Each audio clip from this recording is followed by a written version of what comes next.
Vraiment, j'ai suivi un chemin initiatique où ces femmes et mon mari m'ont électrocutée, elles m'ont réveillée, hein.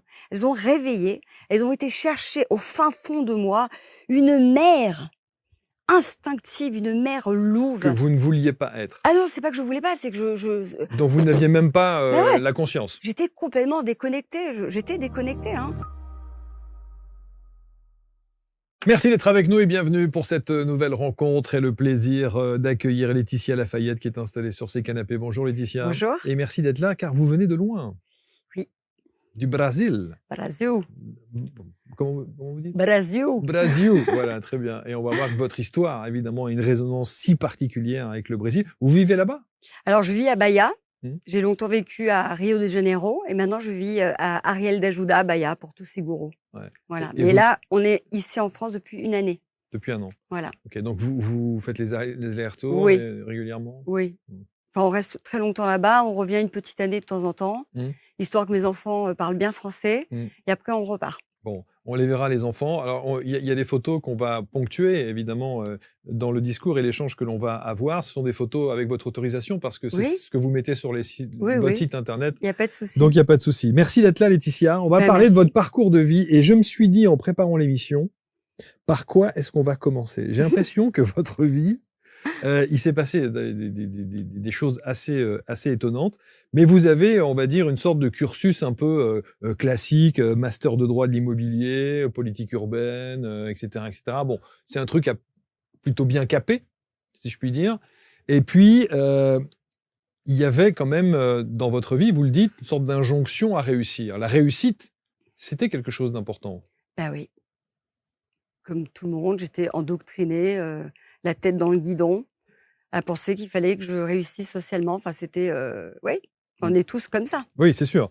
Et effectivement, c'est cette culture, vous dites, hein, la culture générale, l'apparence de soigner, fonder une famille, l'argent, les diplômes, tous ces Oui, trucs classiques qu'on entend c'est régulièrement et que ça. nos parents nous incitent à avoir, évidemment. C'est ça. Ouais. J'ai mis 5 piliers, j'ai bien réfléchi sur, cette réussite sociale.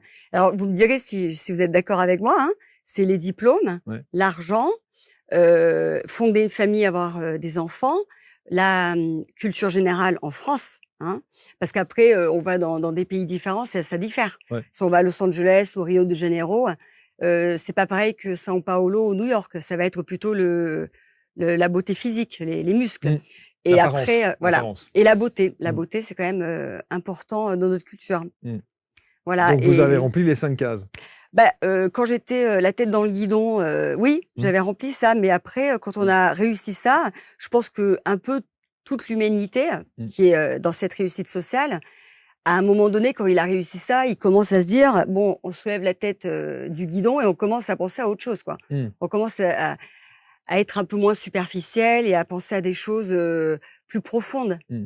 Et c'est peut-être pour ça qu'il y a des crises de la quarantaine, de la cinquantaine, parce Mm. qu'on se pose des vraies questions. Mm. Finalement, voilà, on a réussi à atteindre tous les objectifs et au final, Ce qui a généré chez vous, ces fameux 5 piliers que vous avez remplis, toutes ces cases que vous avez cochées, ce qui a généré chez vous, une sorte de mal-être à un moment donné dans votre vie?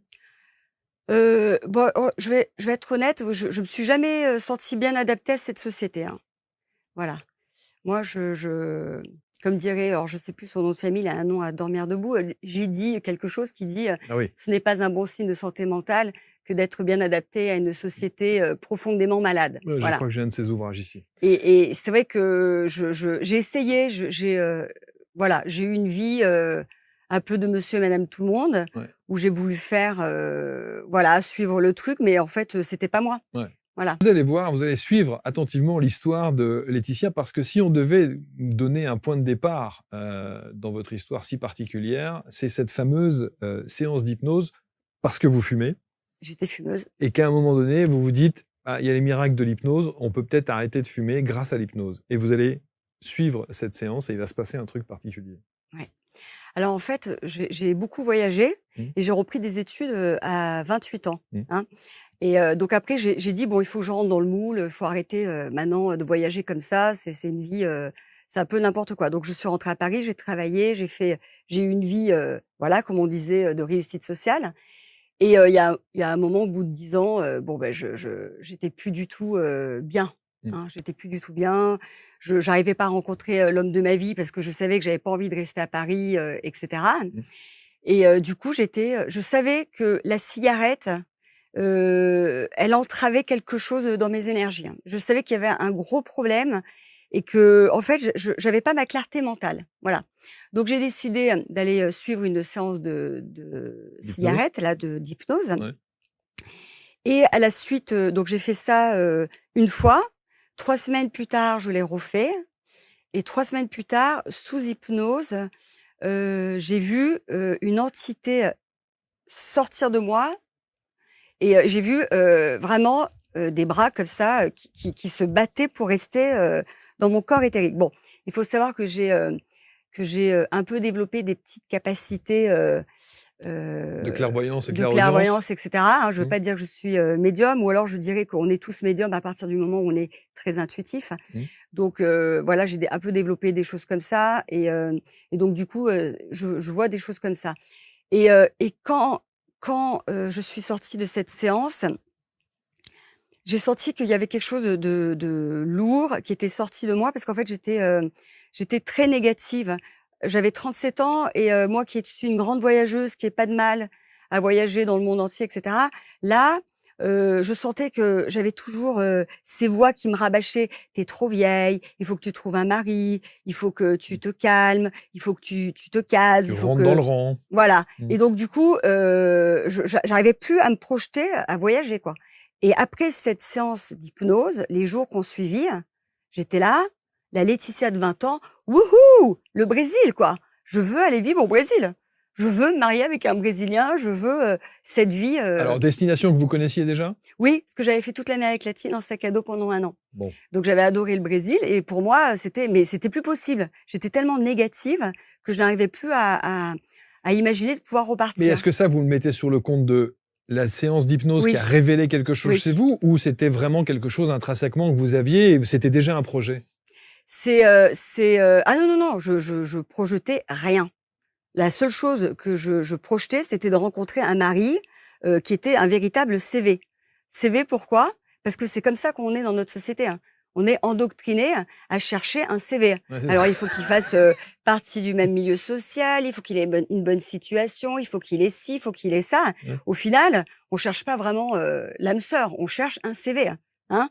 C'est tellement vrai. Et en fait, ce que j'ai fait, c'est que j'ai écrit après. En fait, ça s'est enchaîné très très vite. C'est-à-dire que j'ai mis mon appartement à vendre tout de suite. Il a été vendu immédiatement par une vente. Toutes les portes, elles se sont ouvertes, mais c'est incroyable. Et avant de partir, j'ai écrit une lettre à mes guides, à mes guides spirituels. Bon, on les appelle comme on veut, mais, anges, etc.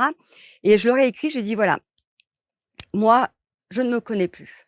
J'ai dit là, je me connais plus, parce que quand je cherche un homme dans cette société, je cherche pas un homme, je cherche un CV. Donc je dis, je ne me connais plus. Par contre, vous me connaissez. Vous connaissez la Laetitia pure, la Laetitia, voilà, sans toute cette superficialité. Donc je vais vous faire entièrement confiance. Je vais faire comme Indiana Jones quand il doit traverser son pont et qu'il ne voit pas et qu'il doit avoir la foi. Je vais faire la même chose que lui. Et je vais vous faire entièrement confiance. Je veux que vous rencontriez l'homme de ma vie. Je suis arrivée au Brésil 2 jours. J'ai rencontré l'homme de ma vie. Voilà. Et c'est un homme qui n'a rien de tous les critères que j'aurais pu chercher. C'est-à-dire que c'est pas un homme CV? Ah non, pas du tout. Et heureusement que je l'ai vu, parce qu'en France, je l'aurais enjambé, parce que j'avais une vie... j'avais une vie bourgeoise. Oui. Hein, j'étais habillée bourgeoise, j'étais bourgeoise. Bon là aujourd'hui, je me suis un peu non, mais vous êtes bien, la brésilienne, décontractée. Non, là, je suis déguisée, parce que je suis plus du tout comme ça maintenant, c'est fini. Je me suis dit bon là à Paris, je vais faire un petit effort. Okay.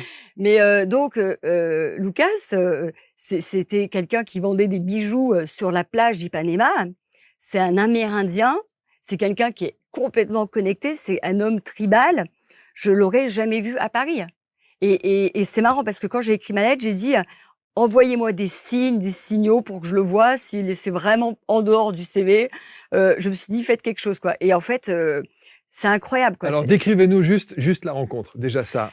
Parce qu'il est sur la plage. Vous êtes sur la plage, il passe et il vend ses non, bijoux. pas du tout. Alors moi, j'arrive, je loue une chambre à Santa Teresa. Et donc là, j'arrive donc dans ce quartier Lapa à Santa Teresa. Et je descends les escaliers. Le premier homme que je vois, c'est Lucas qui était sur le marché en train de vendre ses bijoux, un hippie, etc. Et donc je vais vers lui, je lui demande, donc je vais voir les bijoux et je lui achète quelque chose. J'ai pas le change, donc après je vais acheter un peu plus loin dans des kiosques une caipirinha. Et là je vois qu'il s'en va, donc je l'appelle de loin. J'ai dit ah viens et il arrive. Et par pure politesse, je lui dis est-ce que tu veux la caipirinha avec moi? Lui il me dit non. Et je sais pas pourquoi j'ai eu 2 gobelets l'un dans l'autre. Ça s'est joué à ça. J'ai pu lui verser la moitié de ma caipirinha. J'ai dit allez tiens. Mais en fait j'avais presque pas spécialement envie qu'il reste. Mais vous ne saviez pas que c'était l'homme de votre vie. Mais En pas tout du cas, tout. vous ne ressentiez rien de spécifique pour lui Non, à ce moment-là. je le trouvais très beau. Ok. Voilà. Et puis il a bu cette caipirinha. C'était 11h du soir et à 10h du matin, on était sur les marches à refaire le monde. Et on ne s'est plus jamais quitté. Magnifique.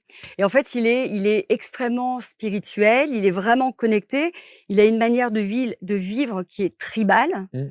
Et c'est là que tout a commencé en fait. Waouh. Parce que notre rencontre, elle a été, il m'a reconnecté à quelque chose de magnifique. Est-ce que déjà vous faites le lien avec la demande et la lettre que vous aviez écrite avant de partir Non. au Brésil?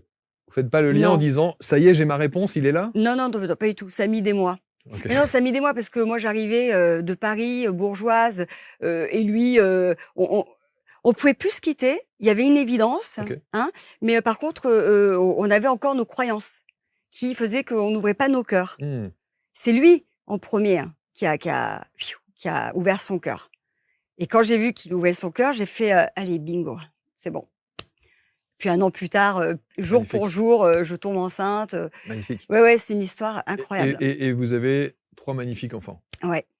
Voilà, qui Magnifique. sont là, qui sont beaux comme tout et qui ont l'air et qui évidemment vous suivent et donc vivent au Brésil ou vivent en France. C'est voilà. ça. Bon, on vit surtout au Brésil. Au Brésil, ils ont voilà. la double nationalité pour le coup. La double nationalité, ils parlent plusieurs langues couramment, ouais. anglais aussi. Ils sont voilà, citoyens de la planète. Alors, non seulement le Brésil a été votre terre d'accueil, à ça s'ajoute le fait que vous rencontrez l'homme de votre vie, le père de vos enfants, et vous dites qu'effectivement, c'est un homme un peu particulier qui est imprégné d'une philosophie tribale. Ouais. D'où vient-il, ce monsieur? En fait, il est descendant de noirs esclaves, il est descendant d'indigènes, mais sauf que lui, il a pris vraiment ce côté indigène.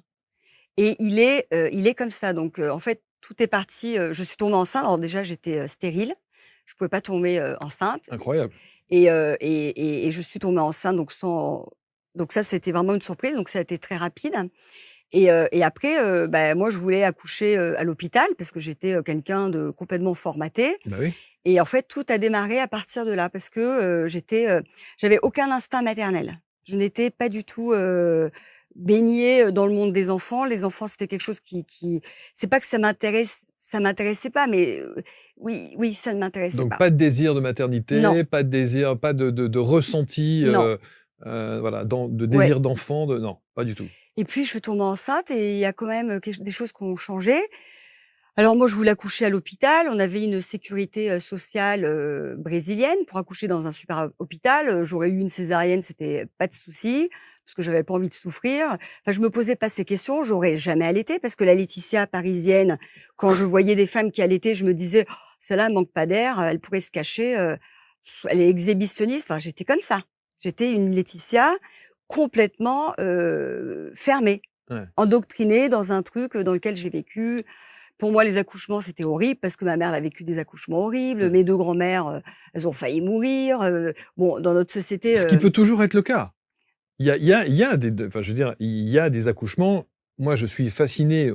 Je suis évidemment en âge d'avoir des enfants et j'en ai, mais il y a des accouchements qui se passent très très bien où en 15 minutes, en 20 minutes, l'affaire est réglée. Et puis, vous avez des accouchements où c'est... tellement compliqué, avec des très gros risques. C'est une réalité. C'est une réalité. Et si je vous disais que en fait, c'est une question de préparation psychologique, mentale, c'est une véritable préparation. C'est-à-dire que moi, mes accouchements. Donc en fait, j'ai perdu l'assurance. Il y a eu un truc, bon, c'est un coup du destin. Hein, Un de ça plus, devait, un de plus. ouais, ça devait être comme ça parce que j'ai accouché tout en haut d'une favela où il n'y a pas de plan B, c'est tout par les escaliers. Et si vous voulez, en fait, j'ai été préparée par mon mari et tout un tas de femmes indigènes où vraiment j'ai suivi un chemin initiatique où ces femmes et mon mari m'ont électrocutée, elles m'ont réveillée. Elles ont réveillé, elles ont été chercher au fin fond de moi une mère instinctive, une mère louve. Que vous ne vouliez pas être. Ah non, c'est pas que je voulais pas, c'est que dont vous n'aviez même pas ouais, la conscience. J'étais complètement déconnectée. J'étais déconnectée, hein. Vraiment, quand les aborigènes, les tribus, ils disent les pauvres blancs, oh, vous vous rendez compte, ils communiquent pas avec la nature. Ils ont de la peine pour nous. Hein. Ils ont de la peine parce qu'ils se disent, oh, les pauvres, ils passent à côté de ça toute leur vie, quoi. Alors ces femmes aborigènes, c'est ça? Ouais. Non, pas aborigènes, indigènes. Indigènes, pardonnez-moi. Aborigènes, c'est l'Australie. en Australie. Ces femmes indigènes, vous parlez de cette préparation, vous dites elles sont allées chercher en moi ce que effectivement je n'avais pas. Elles ont. Comment? De quelle manière? Qu'est-ce qu'elles ont fait? En fait, on se réveille par des prises de conscience, hein, des prises de conscience. Comment on peut avoir des prises de conscience? Alors pour moi c'est facile. J'ai des prises de conscience, c'est facile parce que je suis dans une culture qui n'est pas la mienne, donc dans une autre vérité, dans une autre réalité. En plus propulsée dans une favela, entourée d'indigènes où on va voir des indigènes tous les week-ends, etc. Donc je suis dans une autre manière de penser. Hein. Donc forcément, quand vous voyez comment les Brésiliens éduquent leurs enfants, comment vous voyez ces bébés qui pleurent jamais, vous voyez ces enfants qui sont en parfaite harmonie, il n'y a pas de punition, ils vivent une fusion incroyable, ils vivent un allaitement incroyable. Vous vous dites, mais comment il peut y avoir autant d'écarts culturels? Pourquoi ces femmes, elles accouchent sans souffrance? Comment elles allaitent sans souffrance? Pourquoi nous, on souffre? Comment c'est possible? Oui, parce que vous parlez du choc de culture d'abord, et vous dites c'est le culte de l'amour de l'enfant, hein, là-bas. Et il n'y a pas de crise d'adolescence. Ben non. Donc ça, c'est quand même. Ah oui, alors au début, moi, je croyais que c'était juste les amis que je fréquentais. Hein. Oui, dans votre cercle restreint. Oui, je me suis dit bon ben c'est super, mais en fait non. En fait, c'est très simple. Nous, on est très dur avec les enfants. Alors évidemment, quand je dis ça, c'est peut-être mal perçu parce que moi, si vous voulez, je vis dans une autre culture où l'enfant, il est traité différemment. Hein. Donc, alors, de mon point de vue, hein, quand j'arrive du Brésil, quand je vois comment on éduque les enfants, je pense à bien élevé, obéissant. Pour moi, je change le mot élevé par dressé, qui est un synonyme, et obéissant avec son mot qui est son synonyme qui est soumis, bien dressé, soumis. Et vraiment, quand j'arrive du Brésil où les enfants sont comme des petits Africains, tout sourire, tout spontané. Hein. Ils viennent, ils s'assoient sur vous. Ah, ils sont beaux tes cheveux. Ah, ils sont spontanés. Hein. Il n'y a pas un parent qui va lui dire non, mais laisse-la tranquille. Oh, sois bien élevé. C'est pas pareil. Ici, les enfants, ils arrivent. Bonjour, madame. Ils sont très bien élevés, mais du coup, ils manquent de spontanéité. Hein. Parce que ils savent plus sur quel pied danser les enfants. Parce que ça a été votre éducation. Moi, j'ai été comme ça, oui. Oui. Et moi, j'ai eu de la chance. J'ai toujours été très mal élevée. J'ai toujours été très à l'aise. Donc, j'étais sans gêne. On m'a traité de sans gêne. Parce qu'en fait, sans gêne, hein, ça veut dire que pour être bien élevé, il faut être gêné. Hein. Pour être bien élevé, il faut être gêné. Parce que si vous êtes à l'aise, vous êtes gêné. Pardon, c'est le contraire. Attendez, je me suis perdue.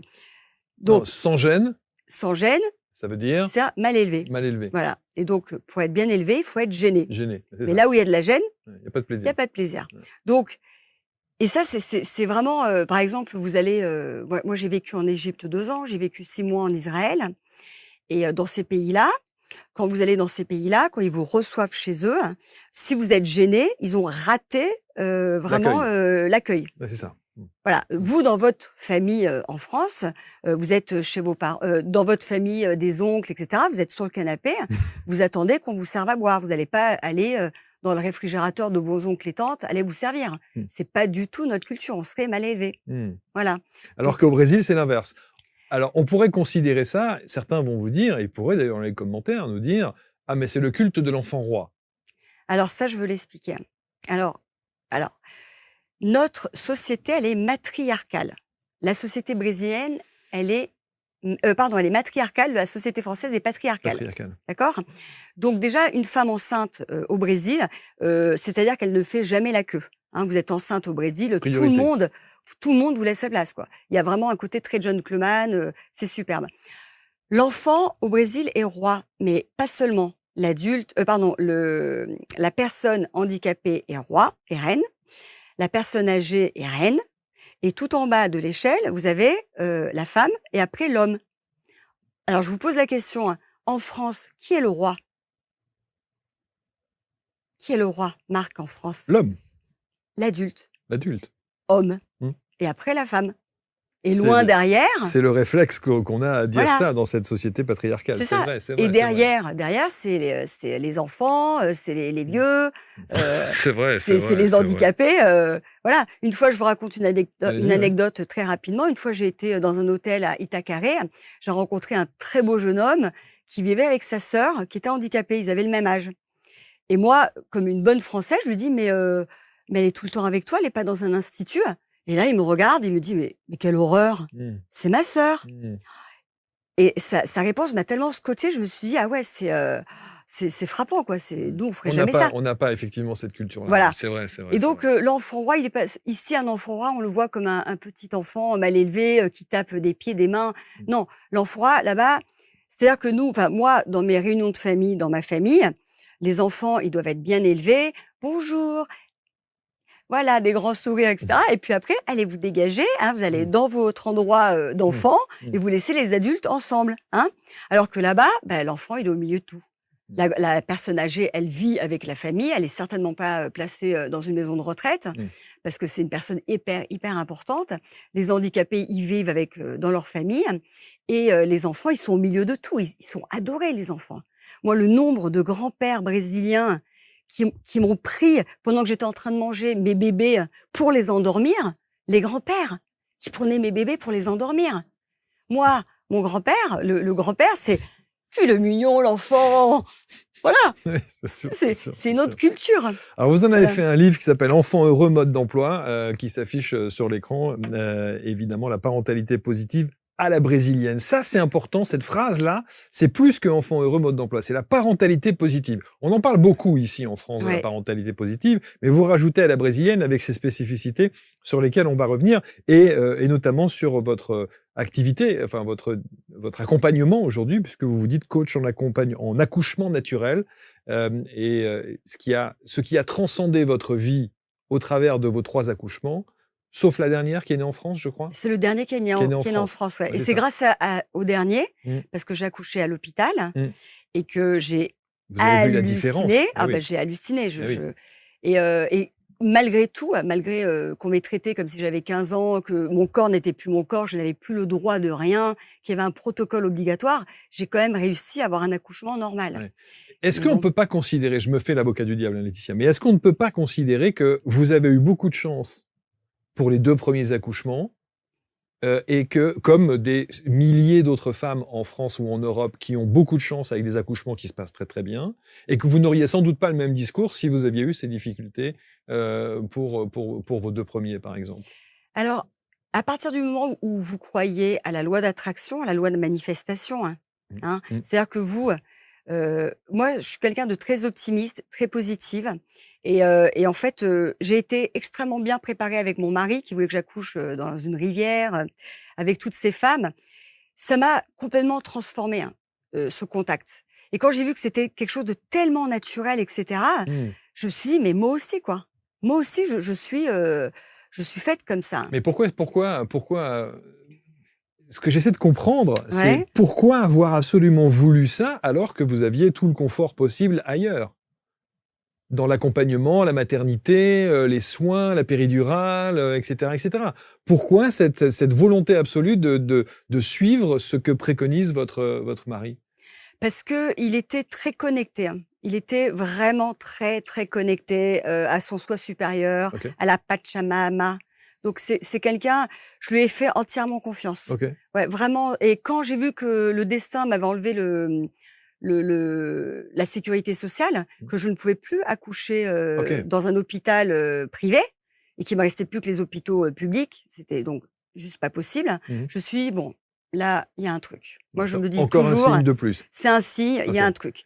Et en fait, à force de voir ces mamans qui accouchaient naturellement et que ça se passait très bien et cetera, je me suis dit: «Je suis capable». En fait, c'était un chemin initiatique. Mmh. L'accouchement, ce n'est que l'aboutissement de ce chemin initiatique. Mmh.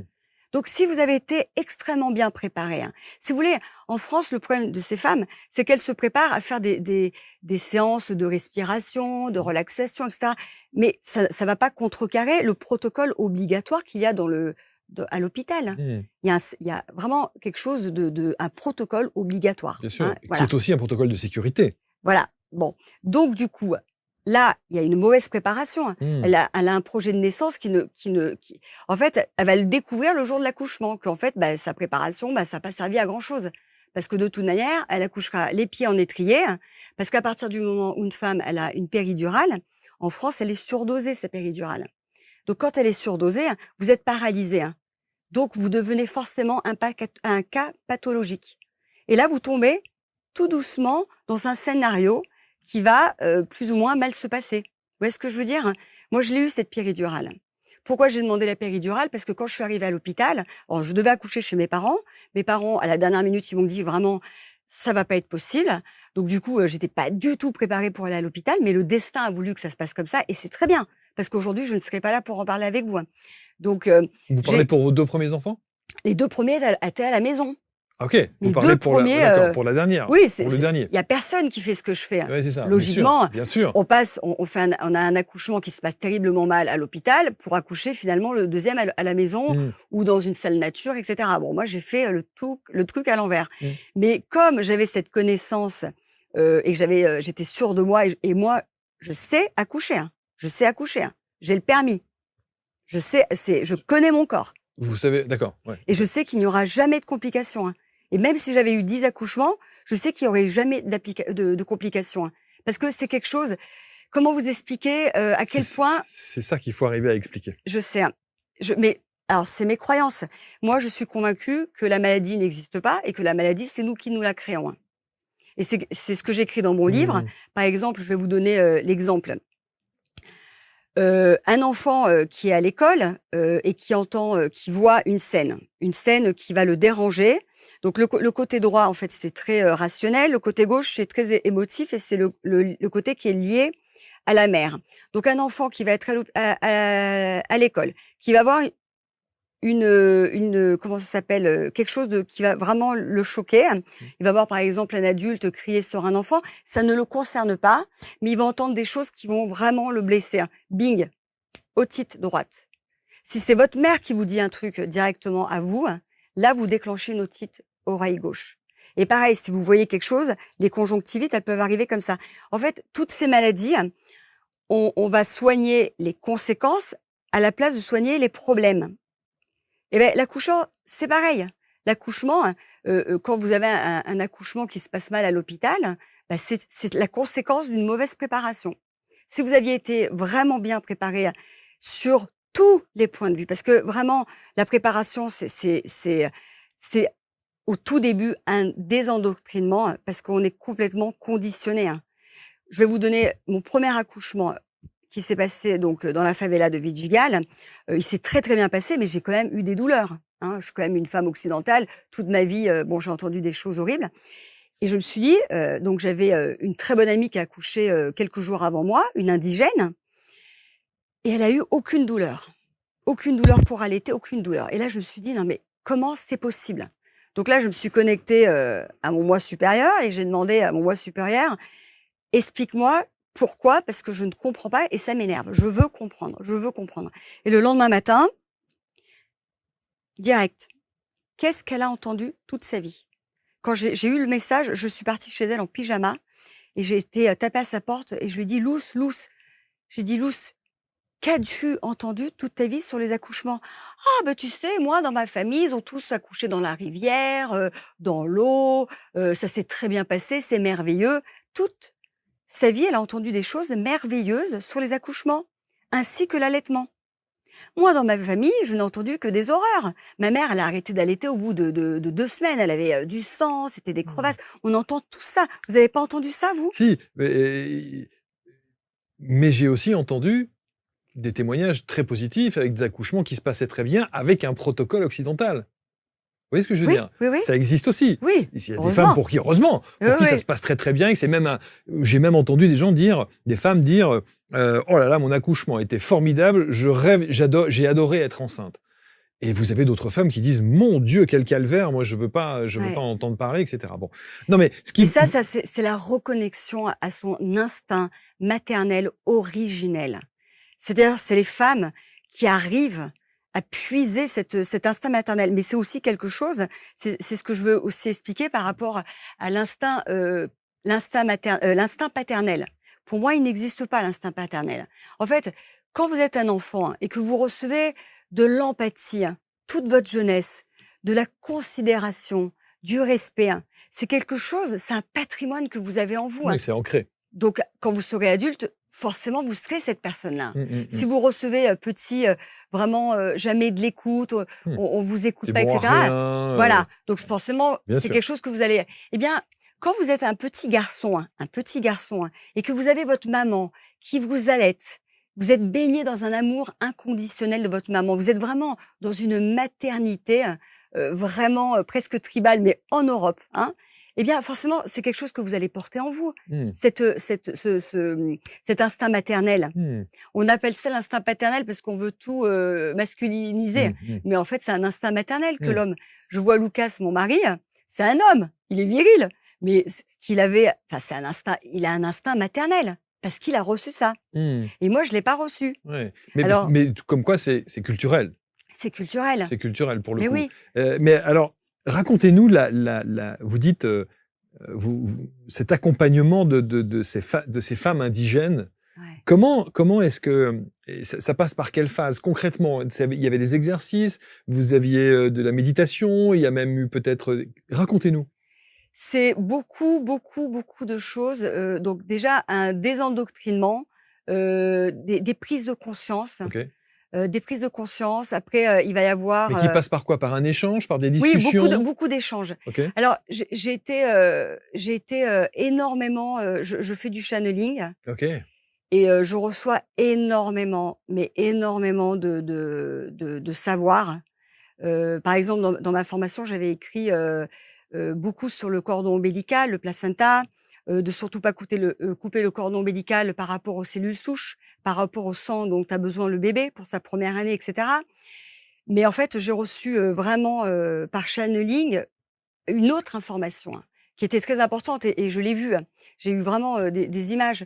En fait, on m'a expliqué que quand le bébé, il sort, il est posé sur le ventre, Oui. hein, et il grimpe. Moi, j'ai mes bébés qui ont grimpé. Vous l'avez déjà vu ça? Non. Voilà, le bébé, il grimpe. Mmh. Il grimpe exactement comme une petite tortue, qui se dirige vers la mer, et elle sait que c'est vers la mer. Ben là, le bébé, il grimpe. C'est comme un petit, kangourou, quand il sort, comme fœtus pour aller dans la poche. Quand il arrive dans la poche, il va directement se mettre sur la tétée. Mmh. Et il va rester, connecté à la tétée. Ben, le bébé humain, Mmh. lui, il va grimper pour aller se connecter à cette nouvelle connexion qui est, le tété. Alors ce qui est assez étonnant, c'est que je vois souvent et je vois de temps en temps, pas souvent, excuse-moi, j'ai vu des bébés qui ne sont pas sur le ventre posés sur leur mère, qui sont soit sur le côté, soit même sur le dos. Et ils ont la tête comme ça, qui Et oui. regarde évidemment vers la maman, mais il n'y a pas ce côté, Non, comme bah, vous parce expliquez. que, on laisse pas trop faire tout ça, hein. Ouais, ouais, Voilà. Mais quand vous laissez faire la nature et que Mmh. vous voulez observer, Mmh. faire votre petit anthropologue et voir Mmh. comment ça se passe, c'est ce que j'ai voulu faire. Bah, vos 2 bébés, enfin vos bébés grimpent comme OK. ça, et en fait, les images que j'ai reçues, de ces enseignements, en fait, on m'a expliqué qu'il y a des enfants à 9 mois qui marchent, et vous avez des enfants qui à 18 mois marchent, Mmh. hein. Mmh. Donc on m'a expliqué que d'un enfant à l'autre,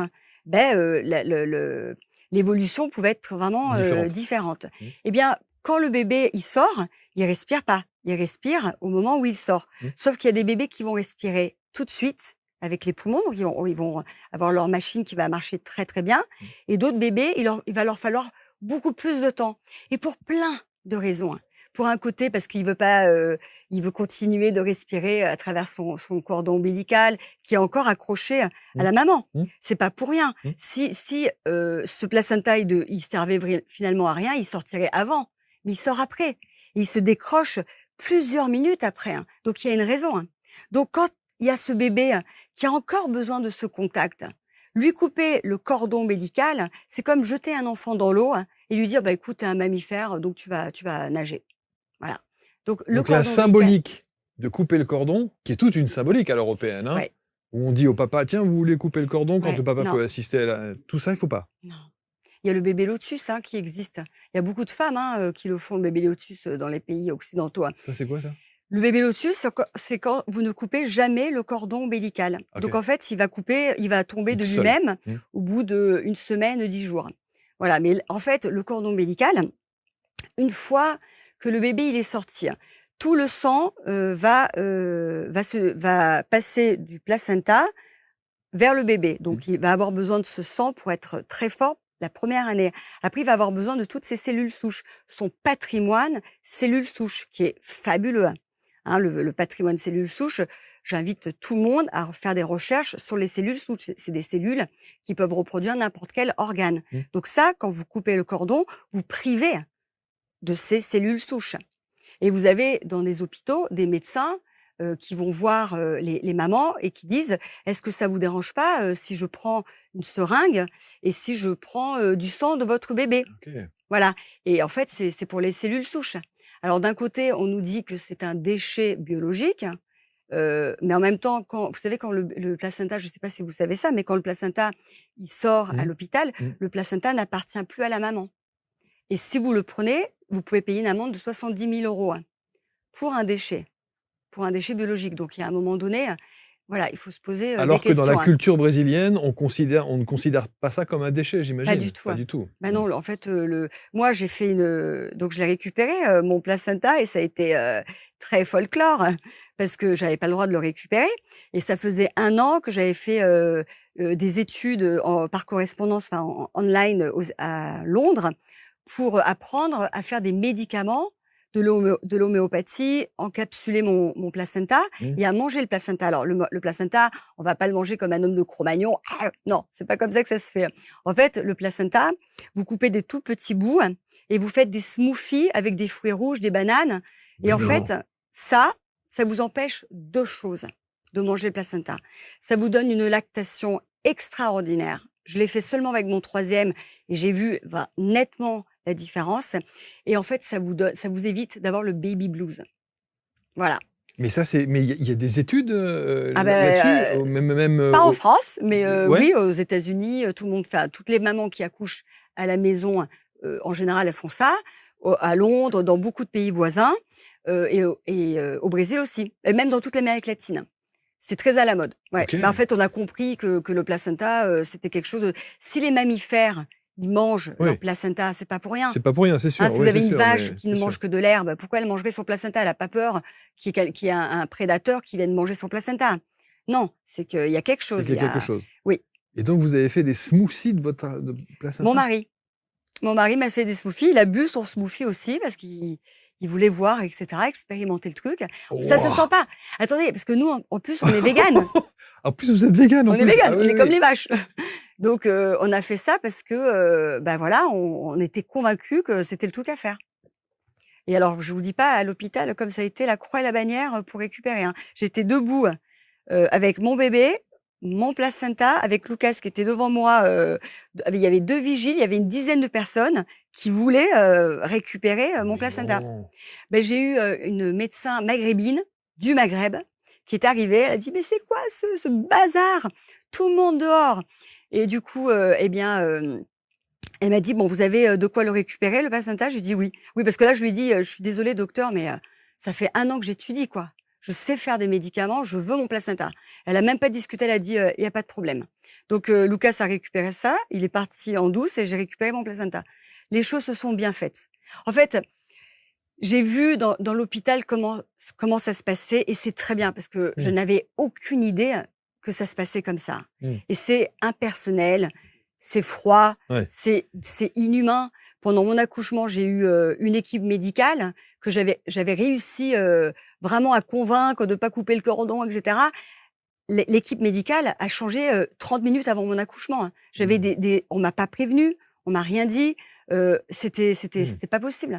En tout cas, c'est incroyable, cet enseignement philosophique avec ces femmes autochtones qui vous ont accompagné, d'abord pendant toute la grossesse, j'imagine. Oui, C'est cette phase de préparation ouais, dont vous parlez. Donc il y a ces échanges, ouais, il y a des choses que vous avez eues en canalisation, beaucoup, beaucoup, beaucoup. beaucoup, hein. Ensuite, il y a évidemment, et là, je sais qu'il y a des gens qui vont réagir en nous disant, mais enfin, vous n'êtes ni médecin, vous n'êtes pas de pédopsie, vous n'êtes pas obstétricien, vous n'êtes pas sage-femme, etc. Donc, dire ça, on peut comprendre que Bien sûr, ça va bousculer peut-être aussi hein, bien sûr. les Là, avis dans et ma les opinions. formation, Mmh. j'ai des coachings toutes les semaines avec sages-femmes, Mmh. avec des doulas, Mmh. avec des intervenants Mmh. assez connus. Il y a mon mari qui aide les papas Mmh. pour vraiment expliquer de manière amérindienne. Donc il y a vraiment un mélange Oui, scientifique. parce que ça aussi, il y a le rôle du père, on est quand même, Ouais, on est idiot. C'est-à-dire c'est que ça. franchement, on est gauche.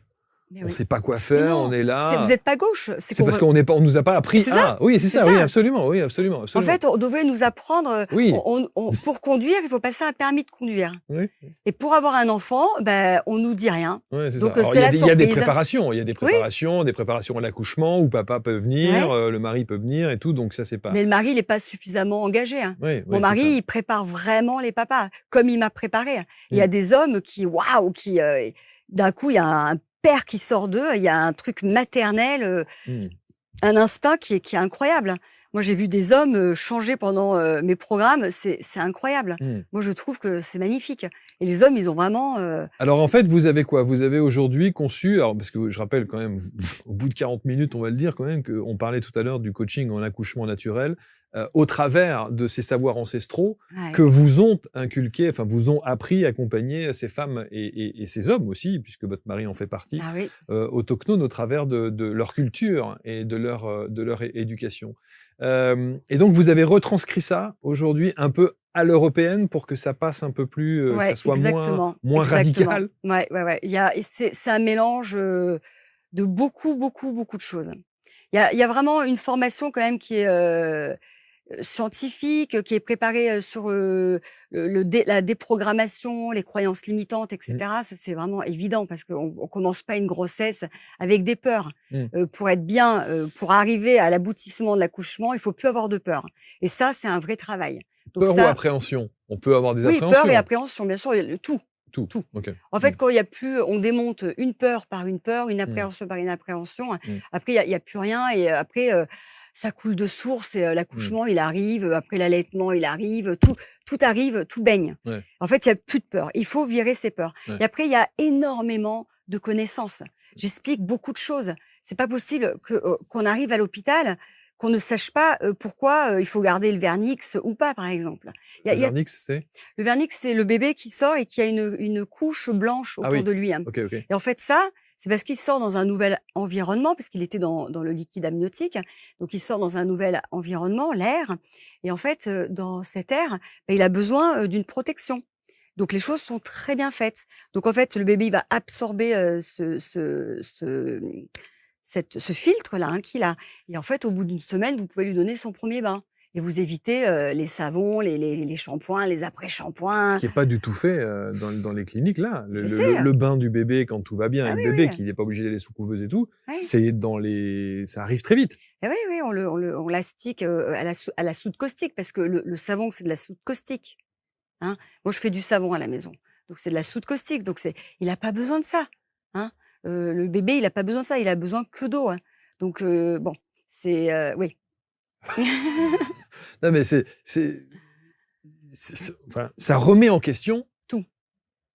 j'allais dire beaucoup de choses, mais tout. Oui, oui, oui.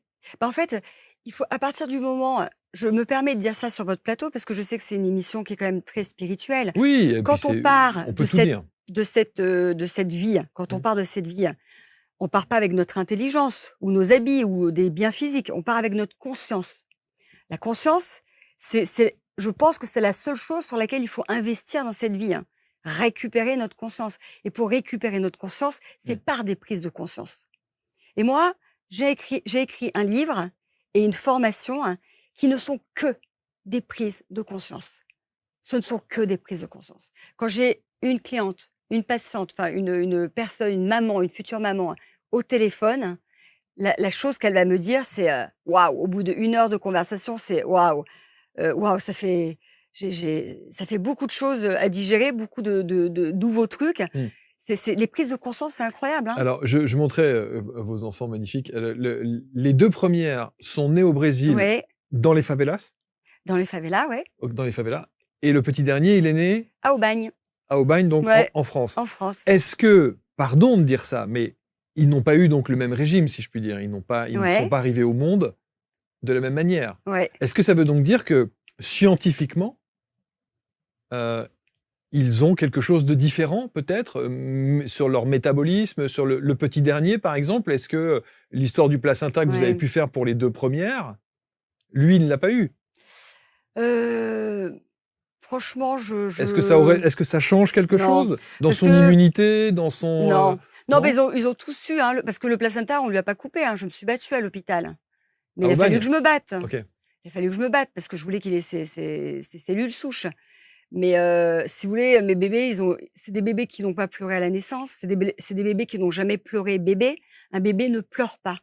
Alors ça, c'est quelque chose d'hallucinant, je sais. À Quand vous avez la naissance, hein, vous parlez, hein? naissance ou bébé. Ah OK. Un bébé, ça pleure, quand il a des coliques, Ouais. quand il a une dent, qui pousse, ça peut être terrible, mais les bébés, ça ne pleure pas. Quand il a faim, il pleure. Mais non. Un bébé, quand vous êtes, en fait, il faut imaginer qu'un bébé, c'est comme un petit paraplégique. Il ne peut rien faire sans vous, hein. Il est en train de se développer, hein. C'est pas un petit éléphanteau qui arrive, qui sait déjà marcher, hein. Là, le bébé, il est vraiment complètement indépendant, hein. Mais ce qui est merveilleux, c'est que Dépendant. pardon, dépendant.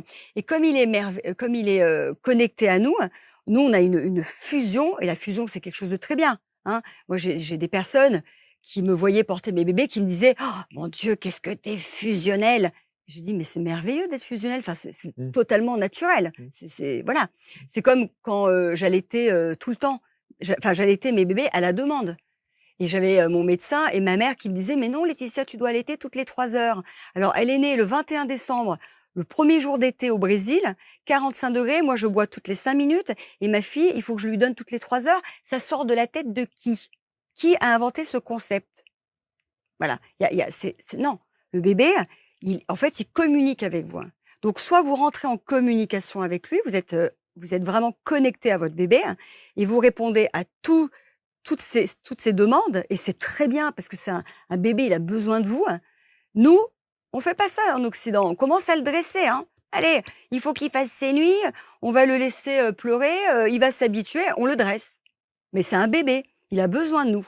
Donc en fait, le bébé, c'est un accompagnement, hein.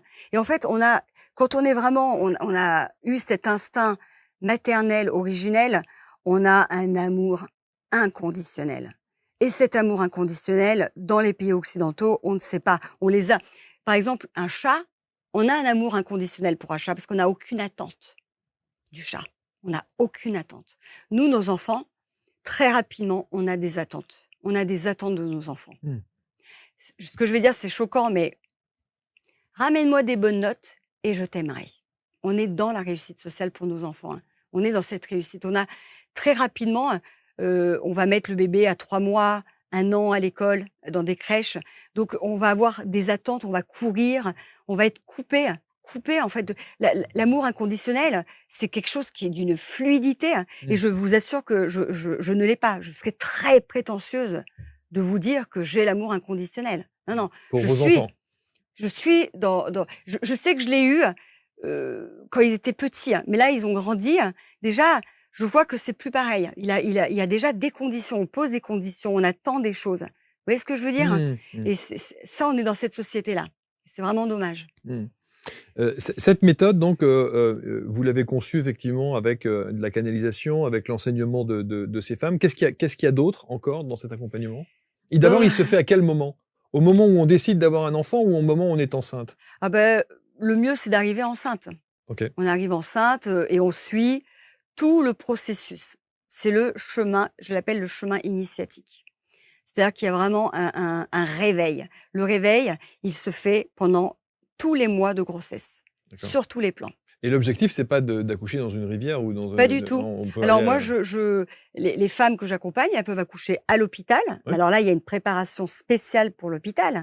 mais Parce qui que va là, aller mais qui va aller à l'encontre, de ce que va préconiser l'hôpital, pour le coup, puisque c'est à non, l'opposé parce de ce qu'il que y a vous faites. moyen, il y a moyen de trouver des OK, hôpitaux, hein. d'accord. Il y a des hôpitaux qui sont ouverts d'esprit, hein. OK. Mais il faut quand même chercher l'hôpital Mmh. qui va être d'accord. Il faut trouver des sages-femmes dans les hôpitaux qui vont être d'accord, qui vont respecter Mmh. vos choix. Donc c'est quand même un travail Mmh. en amont qui doit D'accord. se faire. Mais c'est possible. Moi, j'ai accompagné des mamans qui ont couché avec la péridurale. Mmh. Après, moi, j'ai des mamans qui arrivent, qui veulent la péridurale et au final, elles accouchent dans des salles nature. Et donc ça, c'est très peu connu. Mais dans l'hôpital, vous avez une salle nature. Donc vous n'avez pas de péridurale et vous êtes pas obligé d'accoucher les pieds en étrier, vous n'êtes pas tout attaché par des tuyaux, etc.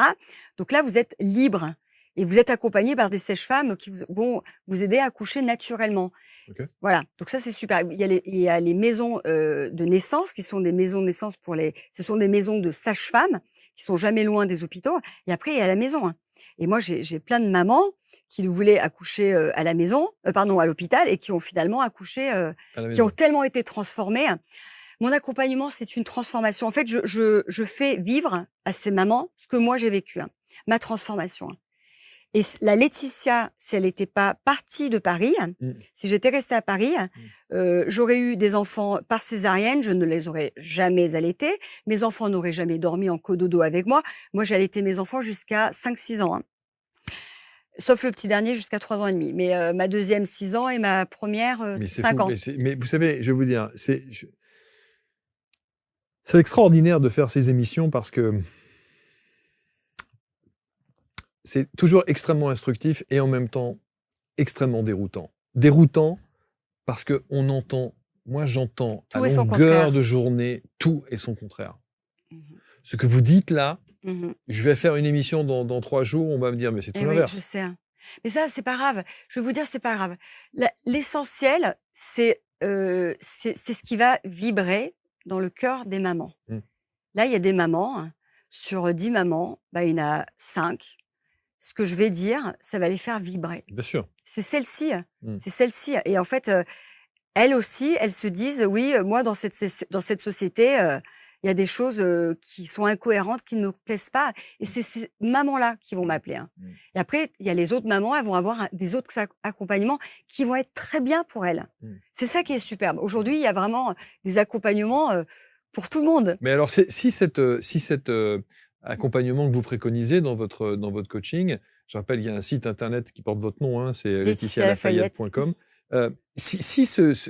Pourquoi est-ce que des sages-femmes, pourquoi les écoles de sages-femmes, pourquoi les écoles d'obstétriciens, de gynéco et autres ne vous demandent pas à un moment donné de dire, bah, attendez, si votre méthode est si fabuleuse que ça, épanouissante et pour le bébé et pour la maman et pour le papa en l'occurrence, mais pourquoi est-ce qu'on vous appelle pas Alors moi, je débarque en préconiser France. ça? Je débarque.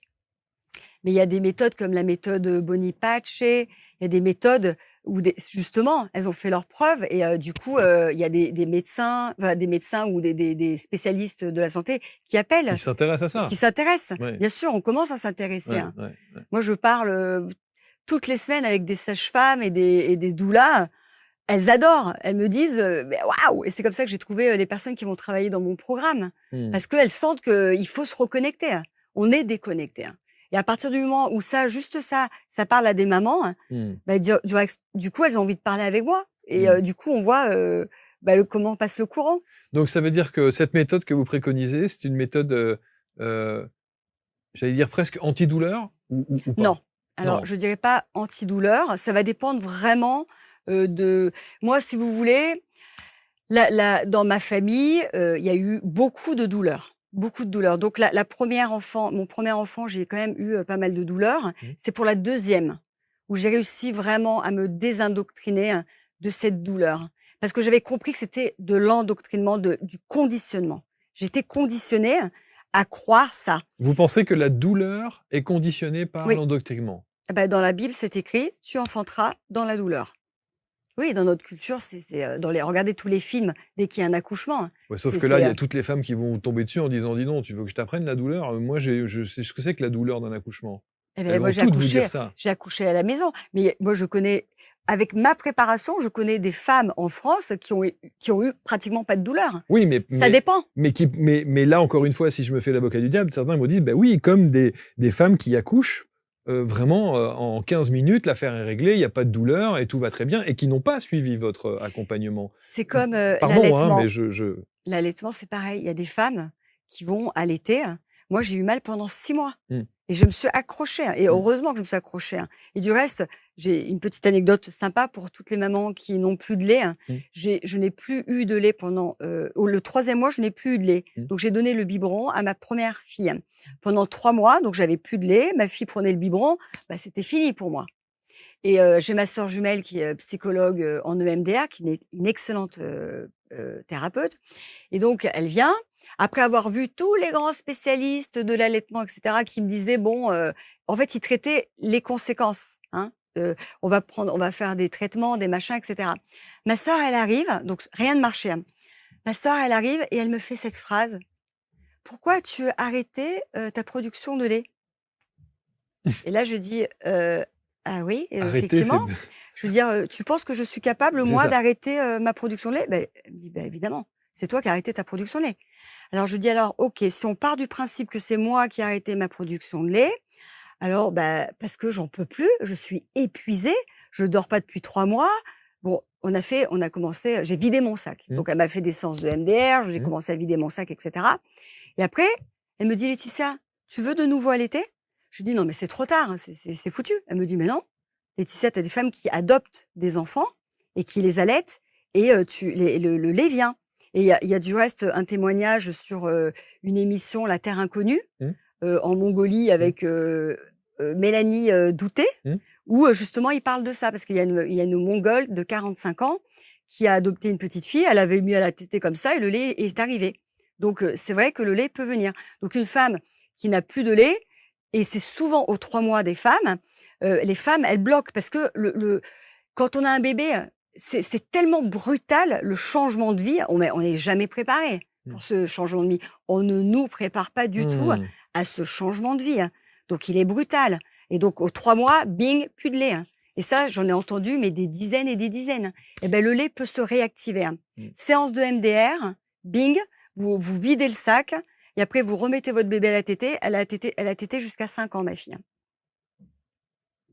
Eh oui. C'est très, très étonnant, et c'est vrai que c'est assez fou parce que, là aussi, sur l'âge, heu, moi j'ai entendu aussi des tas de choses en disant parce que 5 ans, ça paraît une folie. En France, c'est inconcevable, Voilà. Bon, inconcevable. voilà.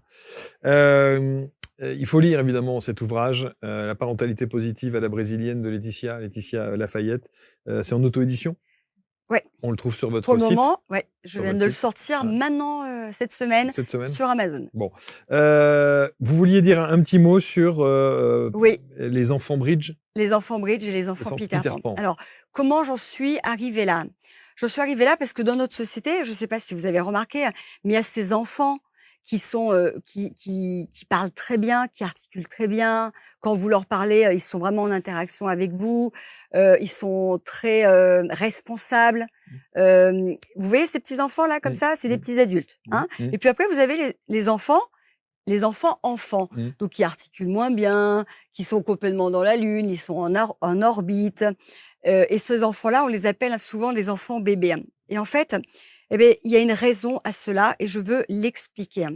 Et en fait, c'est un peu, toutes ce que j'ai découvert, et je les ai écrites dans mon livre. Mmh. Donc en fait, on va imaginer, donc ici, on a, l'île de Peter Pan et là, on a le continent des adultes. Donc sur l'île de Peter Pan, il y a l'aîné, l'enfant, le premier qui arrive, et il est tout seul. Donc comme il est tout seul, il va construire un pont entre le monde des adultes et le monde des enfants. Et donc il va devenir l'enfant bridge. Donc il va partir chez les adultes, il va faire l'aller-retour et il va apprendre à parler couramment l'adulte. Mmh. Et donc, c'est un enfant, comme il est qu'avec des adultes et que l'enfant, il fait du mimétisme, Mmh. il va très bien parler, etc. Tout ce que je viens de vous dire à l'instant. Donc, il grandit plus vite. Il grandit, c'est pas qu'il grandit plus vite, il est très responsable. Ok. Oui, c'est un petit enfant adulte. Hein, Ok. voilà. Le deuxième, il arrive, il y a déjà un frère ou une sœur. Il y a déjà un frère ou une sœur. Alors, imaginez, Marc, vous avez 18 ans et vous décidez de partir en Angleterre ou aux États-Unis pour parler couramment l'anglais. Mmh. Vous avez deux cas de figure. Vous partez tout seul dans une famille pendant un mois ou vous partez avec votre petit frère ou votre petite sœur. Mmh. Dans quel cas vous allez le mieux parler l'anglais? Si vous êtes tout seul ou si vous êtes avec votre frère ou votre petite sœur? Avec. Tout seul. Bah oui.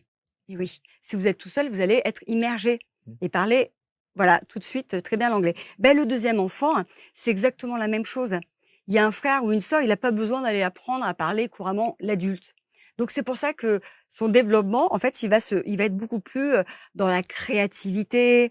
C'est un enfant qui est vraiment en orbite. Il faut souvent l'appeler. Allô, tu m'entends? T'es là? Et il va un peu moins bien C'est articuler, le cas etc. chez vous? Moi, je suis l'enfant Peter Pan. Ah, ok. Ma fille, ma deuxième, est complètement Peter Pan. Et c'est ça. Et en fait, si vous voulez, c'est toute une question de stimulation. Vous stimulez l'enfant, vous l'amenez. C'est par exemple, allez, je vais vous donner cet exemple. Vous êtes papa? Ouais. Voilà. Donc, vous allez jouer. On va dire que la plupart des mamans, quand elles jouent avec leurs enfants, elles veulent faire des jeux. On va apprendre quelque chose. Allez, je vais jouer avec toi, mais je vais t'apprendre un petit peu quelque chose. Hein, des jeux éducatifs. D'accord? Mmh. Donc, quand vous faites ça, vous allez chercher votre enfant chez les enfants, dans le monde Peter Pan, et vous le ramenez chez les adultes. Mmh. Mais quand le papa, il joue, alors je ne sais pas quel genre de papa vous êtes, mais quand le papa, il joue avec ses enfants, il joue pour jouer. Mmh. Il va jouer à la poupée, vraiment, il va jouer aux petites voitures. Mmh. Là, c'est le papa qui va dans le monde des enfants. Donc là, il n'y a pas de stimulation intellectuelle. Vous voyez ce que je veux dire? C'est vrai, ça, c'est pas faux. C'est parce que je visualise en même temps Eh oui. les trucs et moi, j'aime Et vous pas, avez mais- des frères et sœurs? Ouais, j'ai 3 frères. Et vous êtes lequel alors? Je suis l'aîné, je suis Je l'aîné. suis l'aîné, Ouais, l'enfant bridge. ouais, Voilà, le responsable. ouais. Donc, tout ça, je l'écris. Après, j'écris aussi sur le Super Pan. Le Super Pan, c'est le petit troisième. Ouais. Alors, il y a le petit troisième, il est différent. Il y a deux, j'ai mis un petit peu deux petits troisièmes. Il y a le petit troisième qui est le Babytude ou le Super Pan. Le Super Pan, c'est le petit troisième. Donc, celui-ci, alors, il est sur l'île de Peter Pan. Il s'est construit un aéroport, il s'est construit un sous-marin. Il est sur tous les plans. Il a pris le bridge de sa sœur. Il parle couramment l'adulte. Il est, mais complètement aussi indépendant. Ouais. Parce que si vous voulez, la mère et le père, waouh, le premier, c'est super, c'est nouvelle. On joue beaucoup avec. On le stimule énormément. Le deuxième, on a un peu lâché prise. Hein. Le troisième, on sait même plus dans quel arbre il est. Alors que le premier, on lui mettait un casque de protection. C'est vrai, Le troisième, on sait plus où est-ce qu'il est. C'est vrai, c'est vrai, c'est vrai. Et je vais vous dire, le premier enfant, on a un énorme sac de linge. Le deuxième enfant, il est réduit de moitié. Le troisième enfant, il n'y a plus de sac. On a la couche dans la poche. Et on lave au lavabo, et on s'en fout, on est comme ça. Hein? C'est vrai, c'est vrai. Vous voyez? Ouais, Donc c'est ça, vrai. est-ce que ça n'a pas un impact sur la personnalité de l'enfant? Oui. Donc les aînés, en général, ils savent pas trop jouer seuls, parce qu'en fait, les parents l'ont tellement stimulé qu'ils savent pas trop jouer tout seul. Le deuxième, on a un peu moins joué avec, donc il est carrément dans sa bulle d'enfant. Donc c'est super parce que lui, il va se développer dans une créativité extraordinaire. Mais alors, de le mettre à l'école, du coup, il va être super stimulé. Donc il va devenir au fur et à mesure du temps bridge. Et le babytude, alors le babytude, c'est l'enfant que vous voyez à 5 ans, qui a une tétine, qui a le doudou, qui est dans une poussette et qui a un comportement de bébé. C'est pas lui qui est le bébé. En fait, lui, il répond au désir de la maman. Sa maman, c'est son dernier petit. Inconsciemment, elle veut pas qu'il grandisse. Elle veut que son petit dernier, il reste petit dernier. Et c'est pour ça qu'on parle du petit dernier. Voilà. Et comme C'est le petit dernier de la famille. c'est ça. Et comme le petit dernier, lui, il veut être aimé par sa maman, il va être aimé. Ok, il entend. Ok, il a ses antennes. Ok, maman, elle va m'aimer si je suis un gros bébé. Je joue le jeu. Donc c'est pour ça qu'il faut pas juger trop vite les trucs, parce qu'en fait, c'est une autre gymnastique, hein, tout ça. Vous voyez ce que je veux dire? Non, mais je trouve qu'en plus, vous avez une manière assez pédagogue d'expliquer les choses et les deux petites îles là que je trouve absolument géniales, le pont entre les deux et le petit côté Peter Pan. Mais C'est Alors, tellement vrai. est-ce que je peux Oui, rebondir oui. sur les maladies, les dyslexies? Les dyslexies. Les dyslexies, c'est des dysfonctionnements. Alors maintenant, vous allez imaginer ces deux enfants de 6 ans, ouais, 6 ans, 2 enfants de 6 ans, un qui est bridge, donc il parle couramment L'adulte, l'adulte, lui vraiment, il comprend tout ce que la maîtresse dit, il est complètement, dans ce truc, dans ce système, ça lui convient très bien. Et après vous avez, l'enfant Peter Pan qui lui, il lui faut vraiment une éducation, un apprentissage ludique qu'il n'y a pas dans une école traditionnelle, mmh, d'accord? Donc du coup, ça va être vraiment difficile. Pour lui apprendre l'alphabet, il faut mettre des chapeaux, des trucs, sinon c'est pas rigolo. Il faut que ça soit ludique pour un enfant Peter Pan. Donc déjà, c'est pas juste pour ces 2 enfants, parce qu'ils ont la même éducation. Heu, le système scolaire, c'est pour un moule, mmh, hein, c'est mmh, pour, un mmh. style d'enfant. Et l'enfant Peter Pan, il est pas du tout, fait pour ça. Donc les premières années, ça va être très dur. Il va être stimulé, il va y arriver, mais ça va être très dur. Donc quand les dyslexies, on appelle ça des problèmes dans notre société. Mais en fait, c'est pas un problème, c'est une conséquence. La dyslexie n'est pas un problème, la dyslexie est une conséquence. Alors pourquoi c'est une conséquence? Parce que quand vous mettez à ces 2 enfants une poésie qui doit apprendre par cœur, une poésie qu'ils vont pas comprendre parce qu'elle est un peu complexe et c'est un peu difficile. Donc il y en a un, bon, il va, sans aucun problème apprendre la poésie par cœur, hein, c'est le petit adulte. Et puis l'autre, eh ben, il va avoir besoin de comprendre tous les mots de la phrase, la phrase dans l'ensemble. Et en fait, il suffit qu'il y ait un mot, et ça va vraiment être difficile. Et ces enfants à qui on va enseigner des choses où ils ne sont pas du tout prêts d'apprendre, des règles grammaticales, des choses, mais ils sont à des années-lumière d'apprendre ça et de comprendre le concept Mmh. d'apprendre ça, Et on en fait des dyslexiques. on force. On force. Et qu'est-ce qui se passe quand on force et quand on force et quand on force un enfant? On fait des pets au casque. On crée des dyslexies. Donc votre enfant, il est parfait comme il est, hein. En fait, il suffirait, c'est ce que j'ai écrit à la fin de mon livre, Mmh. j'ai fait, j'ai écrit une lettre pour madame la ministre de l'éducation, avec 10 points de réforme où parmi ces points de réforme, j'explique que l'école primaire, il devrait y avoir une très grande flexibilité sur la rentrée scolaire. Il y a des enfants qui sont prêts à rentrer à 5 ans. Laissons-les rentrer à 5 ans, s'ils sont prêts. Mais il y a des enfants qui sont prêts à rentrer à 9 ans. Et ces enfants-là, qui sont prêts à rentrer à 9 ans, où, OK, on va apprendre une règle grammaticale qui a pas trop de sens, mais ça y est, je suis prêt à l'apprendre. Moi, j'ai ma fille qui a 9 ans, donc on n'a jamais été, ils ont jamais été à l'école parce que c'est des unschooling, c'est pas des homeschooling. C'était des unschooling, donc au Brésil. Mmh. Donc là, je les ai mis à l'école cette année, voilà, parce que j'ai voulu, faire cette expérience. Ma deuxième, c'est terrible pour elle, l'école. C'est parce que c'est une Peter Pan qui a jamais été stimulée, au point d'aller à l'école. Donc c'est terrible. Donc elle a du retard. Finalement, elle est au CE1, donc elle a du retard. Mais dans la classe, la maîtresse, elle me dit: «Votre fille, elle est pas dyslexique, elle est pas TDAH, elle a rien, elle est juste, elle est prête». Je lui ai expliqué mon livre et cetera. Elle me dit: Mmh. «Bah, c'est vrai que maintenant elle est prête, quoi». Alors qu'elle serait rentrée avant, elle n'était pas prête. Vous avez complètement raison et en même temps, comment vous voulez gérer ça?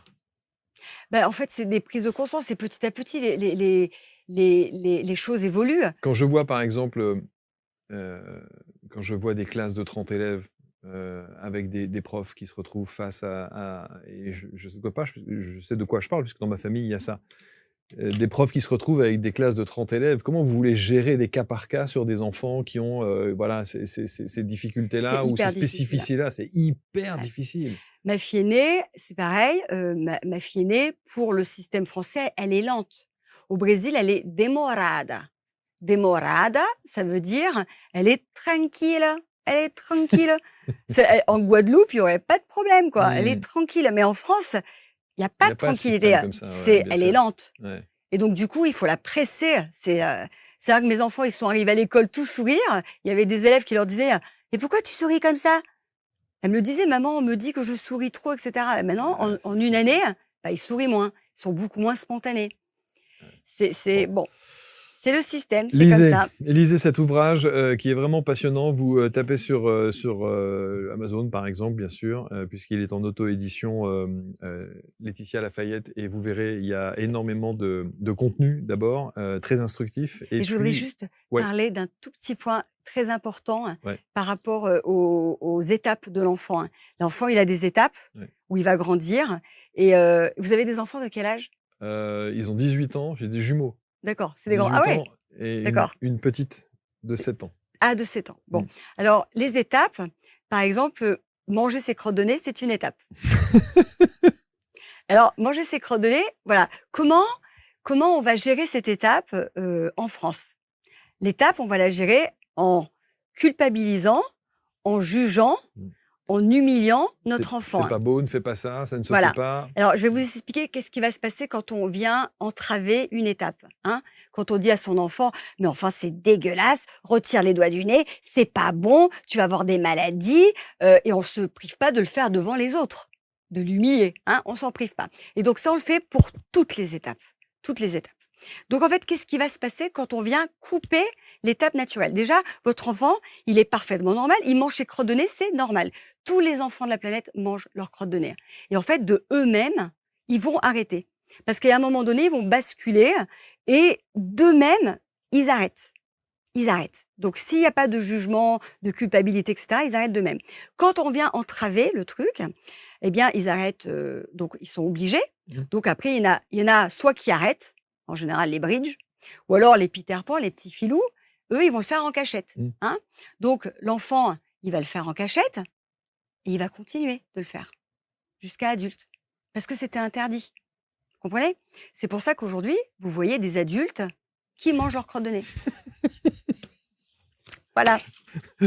C'est un mot de la fin que je trouve... Non, mais ça s'appelle c'est même pas l'éducation positive, c'est l'éducation du bon sens. Et en fait, c'est exactement... Tout le monde me dit ça. Et je dis, c'est exactement ça de se réveiller. De s'éveiller, de se réveiller. C'est quand on arrive à dire, mais grave, c'est dommage, j'en avais une dernière. Allez, une petite dernière. Allez, parce que vous avez votre fille de 7 ans et ça, c'est très important. Regardez bien. Ça, je vais vous activer avec une petite prise de conscience de ce que vous faites et ce que tout le monde fait. Et là, vous allez me dire, pareil, en fait, c'est vrai, c'est du bon sens. Quand un enfant, il tombe, votre fille, elle arrive, elle a un peu le genou écorché et donc, vous lui dites, oh mais non, regarde, c'est rien du tout. Regarde, c'est rien du tout. Elle pleure, elle a mal, et vous lui dites, regarde, c'est rien du tout. Allez. Alors que, en fait, si vous cognez le petit doigt de pied là dans la table, vous allez pendant 20 secondes dire tous les gros mots que vous connaissez. S'écrouler par terre. Et imaginez à ce moment-là où vous avez mal, quelqu'un vous dise mais non, c'est rien du tout, Marc, c'est rien, arrête, c'est rien, c'est bon. Vous préférez ça ou quelqu'un qui vous mette la main sur l'épaule? Ça va, Marc? Ça va? En fait, cet enfant, si on lui dit pas ça, eh ben c'est ces enfants-là qui se roulent par terre, etc. Parce qu'ils sont jamais écoutés, ces enfants. On n'accueille jamais ils ont pas le droit d'avoir mal. Alors que si vous lui dites, oh ma chérie, ma pauvre, oh tu dois avoir mal. En 2 minutes, elle est partie, elle est repartie. On a reconnu sa douleur. Vous savez ce que je fais, moi? Non. Un bisou magique. Ben, c'est très bien ça. Mais est-ce que vous voyez ça? Bien sûr, non, mais bien sûr. Et ça, c'est mais bien sûr, et j'ai déjà eu ce genre de réaction et qui évidemment n'est pas plein de bon sens. Mais vraiment, bravo pour ce que vous faites. Ça va commenter, c'est sûr qu'il va y avoir des réactions de par tout ce que vous nous avez raconté et enseigné au travers de votre expérience de vie. Mais je pense que c'est intéressant de savoir d'abord dans quelle catégorie... Déjà, à titre d'adulte, dans quelle catégorie on était? Est-ce qu'on était un enfant Peter Pan ou est-ce qu'on était un enfant Bridge? Je suis très triste de ne pas avoir pris mon t-shirt que j'ai perdu.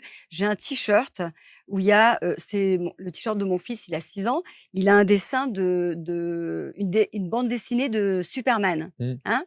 Mais ce t-shirt, il est tout troué et tout taché. Et c'est mon t-shirt test. C'est-à-dire que je voulais vous l'amener et vous le faire regarder en 1 seconde. Et vous deviez me dire qu'est-ce que vous voyez en premier. Et c'est ça qui est fabuleux. C'est que vous avez des adultes qui voient la bande dessinée et vous avez des enfants de 5 ans qui voient les taches. voyez ce que je veux dire? Mmh, C'est là que vous voyez mmh. les Peter Pan et les Bridge. Le conditionnement. Ouais. Ouais, Quand vous voyez, quand il est vraiment ancré déjà, qu'il est déjà un petit adulte, responsable, sérieux. LaetitiaLafayette.com, le site internet. Merci infiniment, Laetitia. Quand est-ce que vous repartez au Brésil? Bientôt, j'espère. Ouais, J'ai c'est pas vrai. de date. Ça vous manque? Ouais. Oui, beaucoup, beaucoup, Ouais. beaucoup. Ouais. Bah, Par déjà, rapport à mes enfants. Hein. Et puis rien que Le temps. le temps. J'ai toujours mes lunettes de soleil. Oui, ouais, bah même quand oui, il bien pleut. sûr, même quand il pleut. Merci infiniment. Merci à vous de merci m'avoir pour tout accueilli. ce que vous faites et merci pour l'ensemble de ces informations. Et je sais qu'encore une fois, ça va réagir. Merci de commenter avec bienveillance, comme toujours, et de partager, évidemment. Et puis embrasser les enfants. Oui. Et On va avoir des Lucas, gros bisous. Et Lukash. Lukash, Lukash. Lukash, qui va très bien. Merci infiniment. À très bientôt. On se retrouve très vite pour une prochaine rencontre. Salut. Merci.